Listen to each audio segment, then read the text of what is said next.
if UK and other European countries, Germany, France, Poland, Finland, Norway, others were to say it's in our interest as European countries that Russia is stopped. And so we're going to provide everything that Ukraine needs, and to include economic help and enforcement of sanctions and the frozen Russian assets. We're going to finally do that. Um, Only then would Putin begin to think maybe he's not going to win. And of course, what Ukraine is doing to Russia's oil and gas industry is also an important part of that. I think if this continues, if Ukraine continues to do what it's doing, my guess is that it would be very difficult for Russia to continue doing this uh, deep into next year. Ben Hodges is a retired U.S. Army Lieutenant General and former commander at the U.S. Army Europe. Welcome to our program, General Hodges. Daniel, thank you very much for the privilege. U.S. Army Secretary Dan Driscoll warned Ukraine of imminent defeat and urged officials in Kyiv to accept U.S. peace proposal. According to recent reporting by the NBC News, his message was that Ukraine could lose the war. Is he right? And how did we get here from President Trump telling us that we can liberate all the occupied territories to telling us, like, you can lose the war. You would lose the war if you wouldn't settle this war right now. Yeah, I was surprised to hear that Secretary Driscoll had made that assessment, announcement. Um, I don't know what he bases it on, and I don't know that he actually believes it, but that's probably the message he was expected to deliver from the administration. So I think Ukrainians know much better whether or not that they are in danger of losing the war or what's going to happen.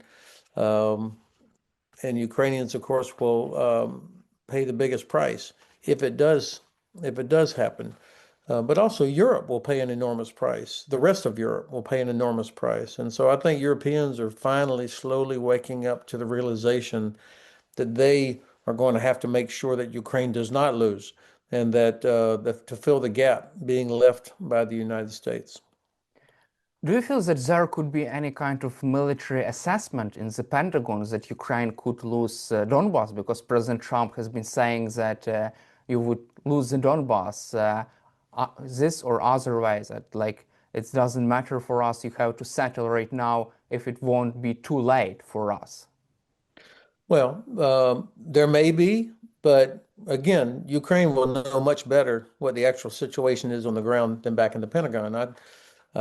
I think that there has been a bias uh, inside the Pentagon for several years, going back to the Biden administration, that just did not believe that Ukraine could actually do what it has done. Um, Not a pro-Russian bias politically, but just unable to believe that Ukraine could do what you've already done. So he may have gotten some of that from the Pentagon, but again, I would discount that as this is where Ukrainian assessment is going to be much more accurate. Also, Driscoll told Ukrainian delegations the Russian military advantage was growing and Russia was increasing number of produced missiles and drones. He also told Ukrainians that US would not be able to provide Ukraine with enough amount of missiles, anti-aircraft missiles from anti-aircraft system due to the problems with US military industrial base. Don't you think that there is only problem of having enough political will in the US to provide Ukraine Yeah, with enough missiles? imagine that the Secretary of the Army or any American government official saying that Russia is somehow, despite all their problems, is growing their defense industry, but the U.S.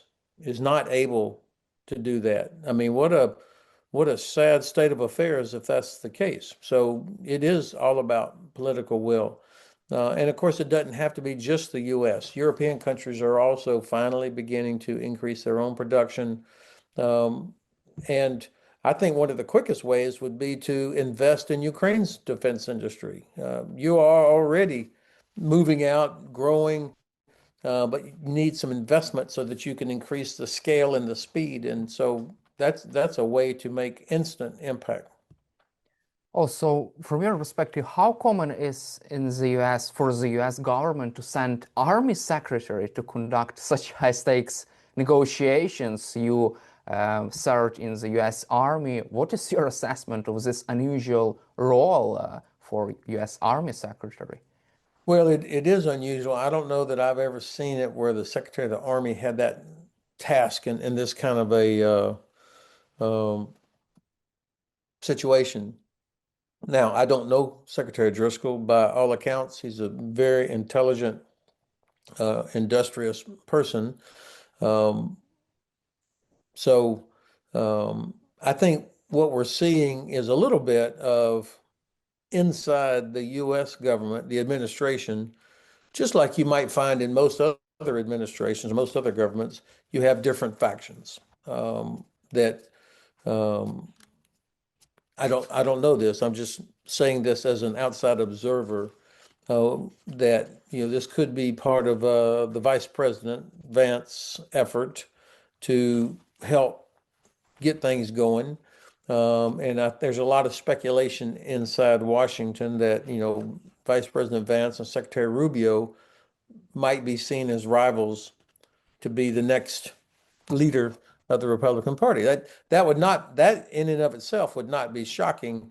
The fact that it's kind of played out on the public stage like this, and the fact that you've got Mr. Witkoff, who is not a professional diplomat, you got Jared Kushner, who is the son-in-law of the president, who is not a government employee, and then you've got the Secretary of the Army, and you've got all these different people that are not professional diplomats and do not represent the Department of State participating in this. And so you could imagine that there's confusion on all sides about, well, who actually speaks for the United States? Who actually is the authoritative voice?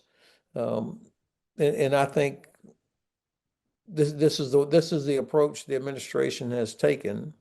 And your president has, I think, been consistent in sticking to what are the core principles for Ukraine. And I think, regardless of who you're talking to, if you stick to those, and as I think every Ukrainian knows, and most other people should know, that Russia is going to violate whatever agreement is made. I mean, that you have to know that going into it. So to agree to something and assume that the Russians will live up to it, I think would be very dangerous. And so President Zelensky is correct. The Ukrainian side is correct to demand that there be some sort of security, something that's going to help put pressure on Russia to live up to it and to help Ukraine defend itself. Because as sure as the sun comes up in the morning, Russia will violate this whatever agreement is finally made.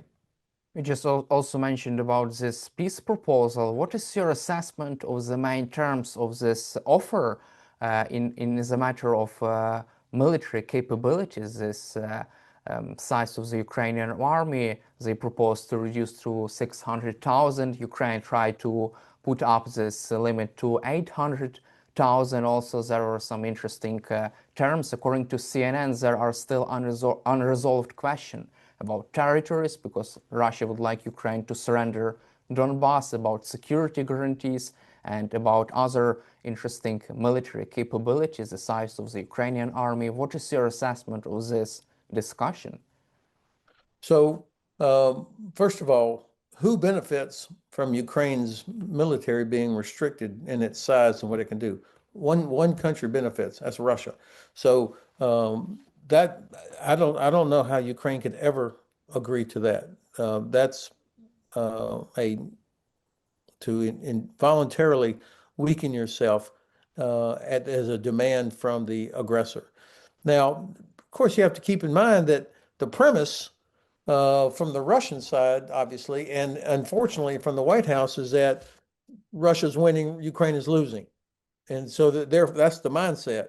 So then, of course, after the First World War, the Allies demanded that Germany and others disarm, reduce the size. That was part of Versailles, because they were seen as being the victors, and Germany perceived that it had lost. Um, I think I don't think that Ukrainians believe they have lost, or if anything, Russia is the one that has failed for 11 years to accomplish its tasks.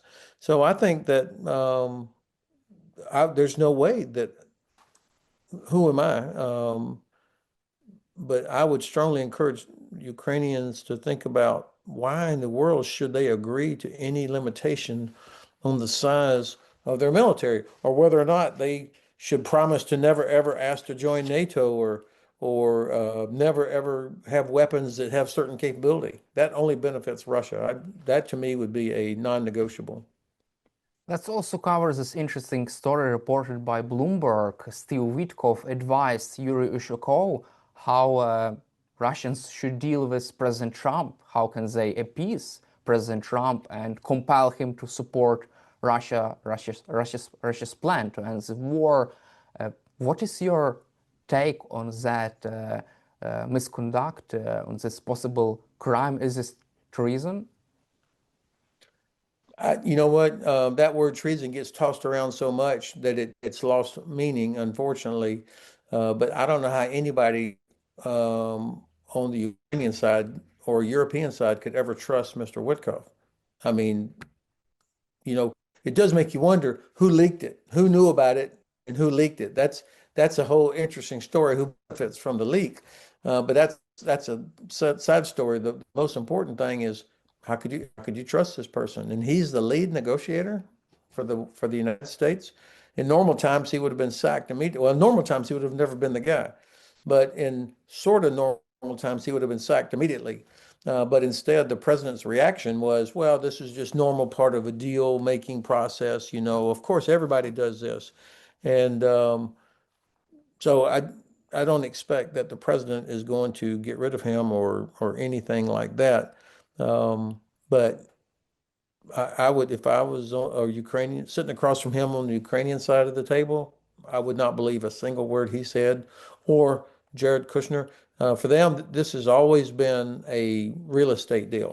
This is Manhattan real estate, and if you think anything else, you're being naive. And also, according to Wall Street Journal, there is a possibility that one of the intelligence agencies of European countries probably has intercepted this call between Witkoff and Mr. Ushakov. Do you think that this is right, just to reveal true information, just to let people see what was really happening behind the closed doors, right? Well, what it reveals, of course, is that you've got a non-professional, a person who is not a professional diplomat, um, discussing the most sensitive things with a Russian, clearly not using secure communications capabilities.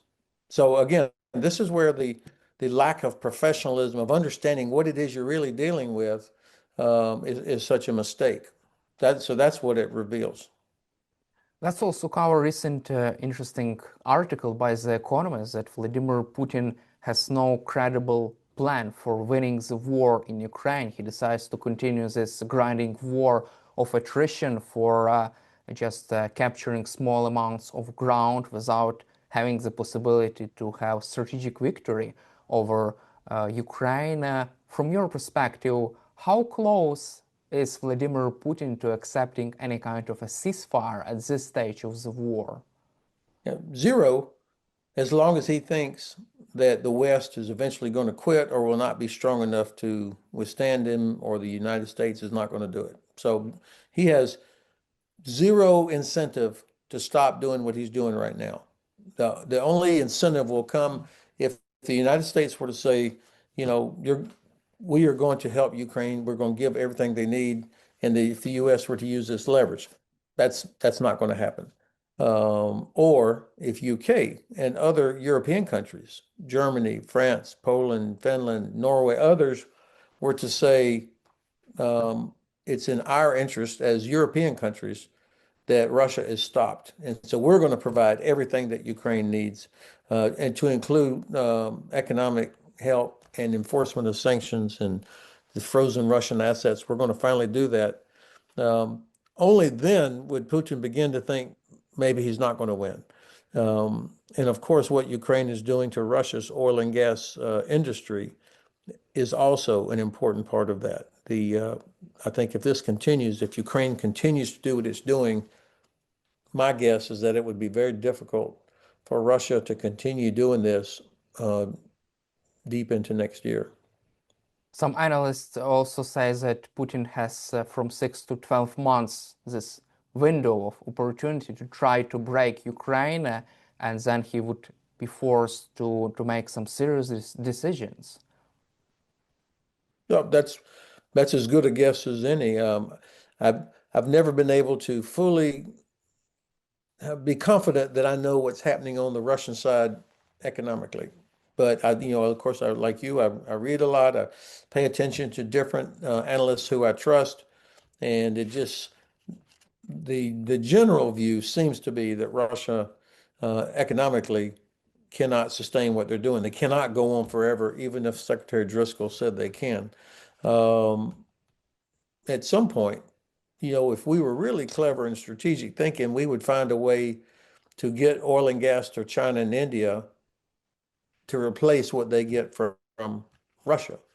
I mean, that's the lifeline. That's what keeps Russia alive is Chinese and India purchases of their oil and gas. So I think eliminating that through destruction and economic means will be the best way to put pressure on Vladimir Putin. You just mentioned about this sanctions against Russia. Just yesterday um, spoke with Sir William Browder. We discussed these sanctions against Vladimir Putin's war machine, and also he told me that this most recent US sanctions against Rosneft, Lukoil, was a serious threat for Vladimir Putin's economy because, according to recent estimates, also there would be a fall in these exports of oil to Turkey, India, China. Many of Chinese, Turkish, India's oil refineries, they have been rejecting the recent supplies, cargoes of Russian crude oil transported by sea. From your perspective, what is more harmful for Russia right now? Recent US sanctions or also this Ukrainian strike deep inside Russia? Because it seems like sanctions are also working, hurting Russia, despite the fact that no one in the media right now focus a lot of attention on that. Well, certainly Bill Browder is an expert on this much more than I am, but I don't think it's either or. It's got to be a comprehensive enforcement of sanctions. There's still too many loopholes, too many people making too much money are willing to bypass, and also continued destruction of the infrastructure. And then also, I mean, if we would finally get serious about stopping these shadow fleet vessels from sailing out through the Baltic Sea and the Black Sea, I mean, there really has to be a comprehensive approach to shut it down. Let's also cover another interesting question. European Union and NATO have been working to reduce the time for the possible deployment of weaponry personnel from European states to the East Front in case of Russia's aggression against NATO, against European Union. And my question would be like, why now? But not on the first day of Russia's invasion of Ukraine. There just began these negotiations. They have been waiting for almost fourth year of war against Ukraine. Are you talking about improving the military mobility to move NATO troops across Europe? Yes, sure, yes. Yeah, well, we started working on this back in 2015 when I was still the commander of U.S. Army Europe, and it was after Russia's invasion of Ukraine in 2014 when we started looking at our own readiness. And we discovered that you could not move across Europe, even though they were all NATO countries and EU countries, for military convoys for a lot of reasons. Ammunition, hazardous material, weight of vehicles, dimensions, and restrictions. It was very difficult. And so we worked on it, but only now, finally, when the EU and the nations realize that they may actually be involved in a conflict, did we finally get the urgency to start doing things that need to be done? So it's it's they didn't just discover it, they just now develop a sense of urgency because it's a combination of improving infrastructure, and the alliance made the agreement back in July to invest 1.5% GDP into infrastructure. That's a lot. That's good. But also the rules for permissions to move tanks and ammunition across countries and borders. It's just taking way too long, but at least it feels like it's moving in the right direction now. Let's also cover another interesting topic of recent Secretaries of War Pete Hegseth attack against Senator Mark Kelly. What is your reaction to this unprecedented attack? Well, of course, he's the Secretary of Defense. That this title, Secretary of War, is not a legitimate title until the Congress changes the law. They can call themselves what they want, but officially he's the Secretary of Defense. So that's the that's the name we should use, and the Department of Defense.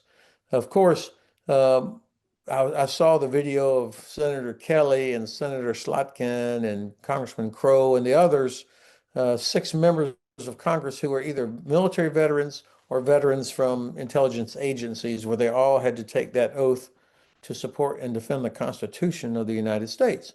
And because they and many others are concerned that the administration was putting pressure on government officials to do things that would be inappropriate or even perhaps could be deemed unlawful, they were reminding their people who are serving now that it is their duty not to obey an unlawful order. And I think it was entirely appropriate. And the reaction from the administration, and particularly from Secretary Hegseth, it makes me wonder, what are they scared of? I mean, if Senator Kelly and others are just telling service members, you do have to obey lawful orders, you should not obey unlawful orders. They're reminding them of their oath, which is to the Constitution.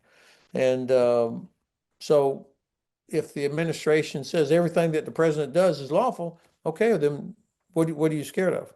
And so I think they're gonna start investigations of Senator Kelly and the others, at least the 4 who are defense or who are veterans, military veterans. But it's appalling to me that they would do this.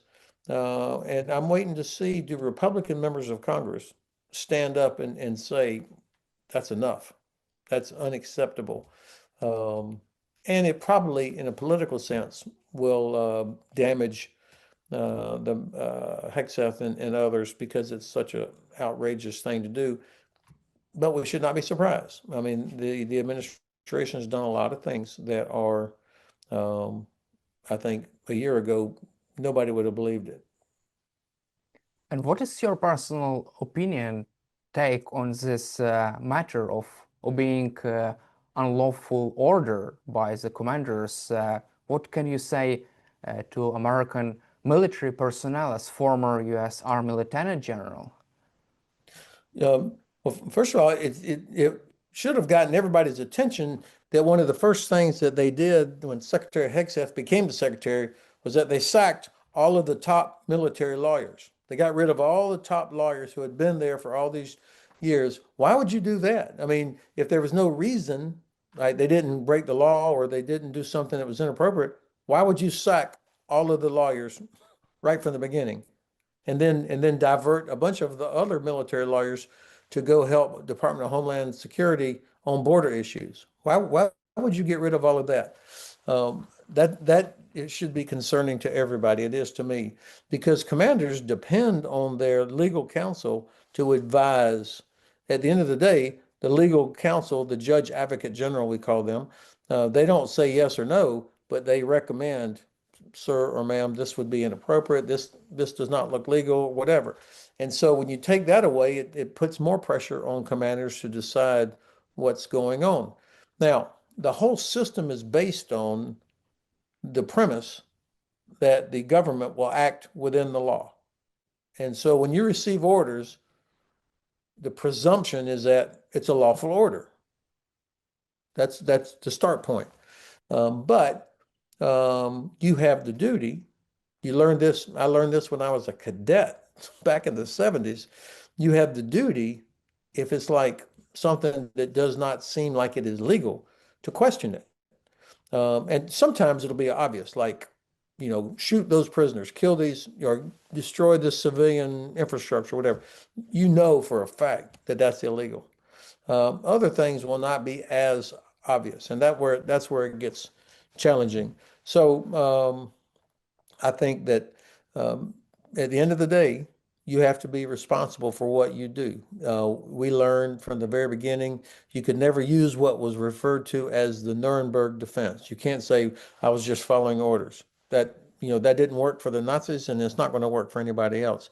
And also, even though the United States is not a signatory to the Rome Statute, which gives the International Criminal Court in The Hague its jurisdiction and its authority, um, if some country decides to charge, or if the ICC indicts a U.S. military officer who was somewhere in the chain of command for something that was turned out to be illegal, such as attacking these boats without, doing the normal procedures, that officer could be in the same situation as Vladimir Putin, cannot travel to a country that is. So, I mean, this is not something that just, it's an administrative thing, and I think people should be aware. But do you think that US people in the US Army, US military personnel, they have enough space in the room to question orders from high command, from this chain of command? I think it will be very difficult, and people have to um, this is the part that's frustrating because all the pressure now is on the top commanders to protect their soldiers, their sailors from something that is inappropriate. And like I say, it's not going to always be obvious. And there's a difference between a bad or dumb order or dumb policy and an illegal thing. So if it's stupid but it's lawful, then it's your duty to try to make it work no matter what. That's to accomplish the mission the best you can and protect your soldiers. Um, I think we've got the vast majority of our senior leaders. I have confidence that they will do their very best to do that. Do you feel that there is a need for the change in Pentagon for change the just to change the person who leads the U.S.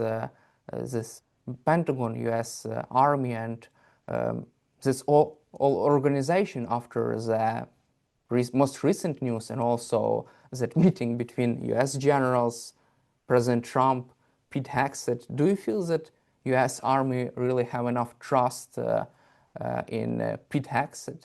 Do they trust him? They should trust.